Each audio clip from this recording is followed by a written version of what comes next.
Welcome to Real Estate in Real Time. I'm Woody Zimmerman here with Mark Skabowski of Remax Lake. So welcome to the show. Good morning. How are you? Doing well. Halloween is here. November is here. November's here. Crazy. We're about ready to wrap up 2025, and you just went on a great another trip. I did. You were diving. Went diving in Jamaica, so we got out before the hurricane. I was going to say you had to deal with a little bit of a hurricane, but we did, and prayers for those that are there. Yeah. It was a Category 5 when it made landfall. Yeah. So, results are not in on how bad it was. I know I've seen some videos. Yeah. And it's pretty devastating for the coast, and it hit about 10 miles east of where we were. Okay. Is where it actually came ashore. So, strongest hurricane that's hit since like 1850 in Jamaica. Oh, So, I didn't know that. Yeah. Yeah, Wow. it was a big one. Yeah. But not bad for us. We were able to get out. Right. Yeah. We don't live there. We were able to get out. The folks that live there every day trying to deal with it after the fact. That's tough. Now I know in 1990 we went into St. Croix. The hurricane hit in October. Hurricane Hugo hit in October. We were there in January, late January, early February of 91. And they still had water buffaloes out. A lot of the island still no power. It'll take a long time to recover for it. So again, prayers for those folks in Jamaica. And it's still working its way up through the Caribbean. There's a lot of other islands that are going to get. That's a big storm. It's just slow moving. It is slow moving, but it was a great trip. And it's hard to be joyous about what you did with the stuff that's after there. But another fantastic sandals vacation. Yeah, I'm a sandal salesman. I I appreciate what they do. The diving really makes a big difference for us, though. So all right, very good. It was all good. So thought we'd talk a little bit today about not looking backwards, looking forwards. Okay. Into 2026. It's right around the corner. It's right around the corner. We're in that last quarter. We're through 1 month of, the last quarter of 25. Yeah. So 2 more months. 2025 is over. And, we talk a lot about buyers. Typically this time of year, yes, it is the slower season in real estate. Yep. We kind of see that activity pick up in the spring. Goes through, now we hit into November, people have holidays, you got Thanksgiving, you got Christmas, you got a lot of things going on, other vacations, not necessarily out there looking, but if you're thinking about selling in 2026, you ought to take a look at your house long and hard now so that you can get it prepared, because the nice shiny penny sells, right? Does. Homes that are in the best condition and priced right, in a good location, will sell first. So, there's some easy things that you can do, and I talk about, updating your kitchen. Just change the pulls out on your cabinets. It makes a difference. It makes a big difference. We did it with our house. Our house isn't that old. We built it in 2002, in between 02 and 03, but tastes have changed since 2002 to today. Yeah. When it comes to colors. Colors are different. Butterscotch, I think that was the one color, was kind of a dirty yellow kind of thing. Everybody was doing it. It's all the houses were painted the same color. Yeah. If you look, it's out now. It's not there. White trim. Now, granted, it kills me to do, to take wood trim and paint it. Oh, I know. But that white trim and grays are all the rage, even to this. And they've been for a while. Yeah, I painted in the radio station. Agreeable gray is like the number one color, right? And it's been for the past decade, right? And the stuff I'm talking about. Obviously, you need to figure out. We want to sell. How long have we owned it, right?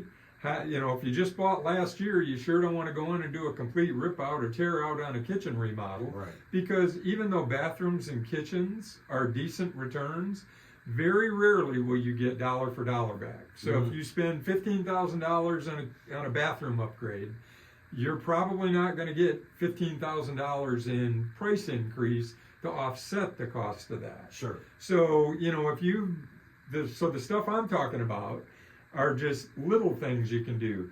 Have a good old, GI party and clean your house. Clean the house top to bottom. Start on the second floor. Start, at one end, whatever it is, and just scrub. Yeah. Clean, get rid of the dust bunnies, clean Yep. your registers. It's amazing how you see it. Man, look at my own house. We've got a ceiling fan, and I look up there the other day and it's like, man, I got dust bunnies hanging all over that ceiling fan. Yeah. I mean, and my wife cleans regularly. I mean, Mhm. it's every week the house is in great shape, but it's just those little things that make the difference when people come in. So a good old scrubbing, Yep. top to bottom. If you want to update a kitchen, don't do a major remodel to your kitchen if you're going to sell next year. For the reason I mentioned, you're probably not going to get every dollar back. Mhm. Change some poles out. You can do the same thing in the bathroom. Mhm. On the cabinetry, change the poles out. Yep. It really updates. It Right. really updates the bath. I'll tell you what. So we had the butterscotch look in our kitchen here, Mm-hmm. and we painted the cabinets white, and it's amazing on how much better they look now Yeah. that they're painted white. Because, like you said, it's the in color right now. And you didn't spend a ton to do No, it. we And didn't. that's the stuff Yeah. I'm talking about. And after the break, we can talk about some things that may cost you a ton Okay. to fix All right. them, and we'll talk about evaluating those before you do it. All right, you're listening to Real Estate in Real Time. We'll be right back. Welcome back. You're listening to Real Estate in Real Time. I'm Woody Zimmerman here with Mark Skabowski of Remax Lakes, and we're talking about if you would like to sell your home in 2026, you need to get it ready now. And Yeah. we just talked about some of the less expensive things when it, cleaning your house, fixing it up, making it look pretty, but Landscaping, Right. That kind of stuff. yeah. Now we're going to talk about some things that could be more expensive. Could be more expensive, and maybe you need to do it, maybe you don't. And I would say talk to an agent before you do any of these projects. Okay. Now, it's not a plug, shameless plug for agents, but I had a client that had bought a house and, put money in a sprinkler system. Okay. When they probably didn't really need it, but they did it. They didn't know how long they were going to be there, and it Yeah. was pricey. It was a lot more than what I expected. Okay. It was $12,000 Wow. for the sprinkler system, and Wow. I'm like, wow, that's a lot. That's a heck of a lot more than I paid to put mine in 25 years ago, Yeah. right? Yeah. But then he needed to sell, and it's like, well, it's hard to get another 12,000 because hey, look at my house compared to the one next door. I have a sprinkler, they don't. They're priced $15,000 less than us. Most people don't need a sprinkler system. You don't. Yeah. But I mean, it worked for them, and ultimately, it worked out when It's- we sold it. it's a I mean, nice we convenience. we got them more than what I expected that we were going to get out of it. But Okay. don't do updates. Don't go wild and I need to do this. Talk to an agent and see what things should I do Mm-hmm. to increase value or at least increase saleability. Yep. We're still dealing with affordability issues, Mhm. right? We're still dealing with prices being really high. So you don't want to sink more money into it and not get it back Mm-hmm. in a short term. So there are projects that agents recommend before selling. Paint the entire home. Mhm. About half of the agents say paint the entire home. Well, again, that comes in, do you get paid for the fact that you just spent, $8,000 to paint the outside of your home?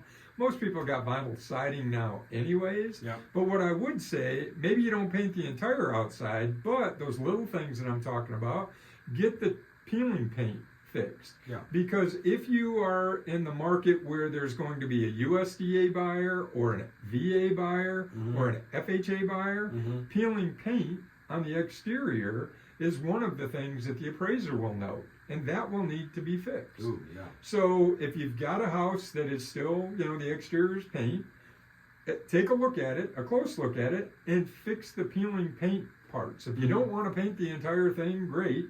Just touch up the trim, because it's usually around the windows, that kind of stuff, Yeah. is where the peeling paint comes out. Decks, paint a deck. If that's the case, you can take care of that. Paint the deck. Do it now, because if you're in that, 300 or below, it's likely you're going to have a first-time buyer. It's likely they're going to be a USDA, a VA, or an FHA type buyer. Yeah. You've got it ready to sell Yeah. to that type of buyer.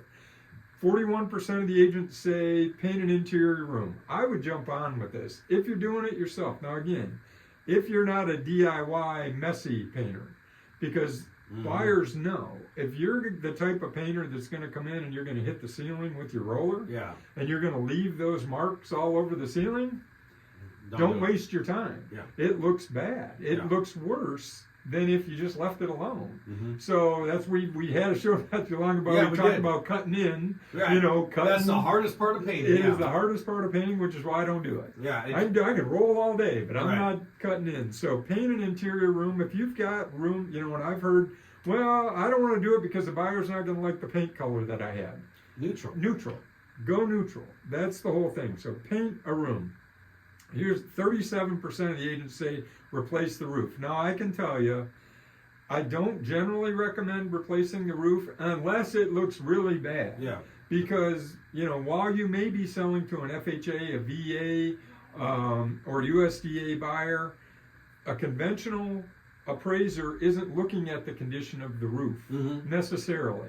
So, you know, if the option is you're probably going to get a conventional or a cash buyer, why spend the dollars on a roof? I mean, that's big money. It is. Now, if your roof is past the end of its useful life, if it's worn out, replace it. You know, and the reality is you should have done it before, Mhm. probably, because now you're getting ready to sell and you're going to dump X into it. The fact is, it's probably going to hurt you on the sales side if when a buyer pulls up, all they see is curled shingles up Right. there. Right. So, upgrade the kitchen. We talked about that. Don't spend a ton. About 30% of the agents say that. Minimize the expenses if you're going to sell next year because it's going to be harder to recover that. Mhm. You're not going to be able to raise the price. About 80% return, 80 to 85% return on kitchens and bathrooms. So if you spend $10,000, you're probably going to get $8,500 back, is what I'm saying. Okay. So bottom line, there are some minimal repairs. You know, just some touch-up things you can do to get it ready. There's some bigger projects. If you need to put a roof on, put it on now. Mm-hmm. Rather than wait till you have a buyer and have a deal fall apart because you didn't put the roof on. Right. Or you couldn't get somebody to do it. But now there's so many different options because you got Yes. the steel, you got Correct. the metal roofs Correct. versus asphalt and so forth. Yeah. And, you know. So all those things come into play, and I guess the last thing that I wanted to mention is interest rates have dropped. This is current stuff. Okay. Interest rates have dropped. They're down to about 6.25. Okay. If you're locked in at a 7.5% rate, you might want to do the math and think about possibly refining Yeah. at this point. Now, talk to a lender, see if it makes sense for you. Mhm. Because if you don't reduce your monthly, if you're going to move in a year, it doesn't make sense to spend No. the money to refi. Right. If you're going to be there longer, it probably makes sense to refinance at this time with rates where they're No, at. that's very good information. Yeah, very good information right there. Okay, if you'd like to continue this conversation with Mark, make sure you reach out your contact info. Sure, the website, skabowskiteam.com, phone numbers 574-527-0660. You can always email me, mark@skabowskiteam.com. Okay, and look for our mugs on TV. We'll be out there. I'm back off of vacation. I'll get this Okay, all right, uploaded so- here at the end of the week. Find us on YouTube. So there you go. You've been listening to Real Estate in Real Time. Have yourself a wonderful weekend.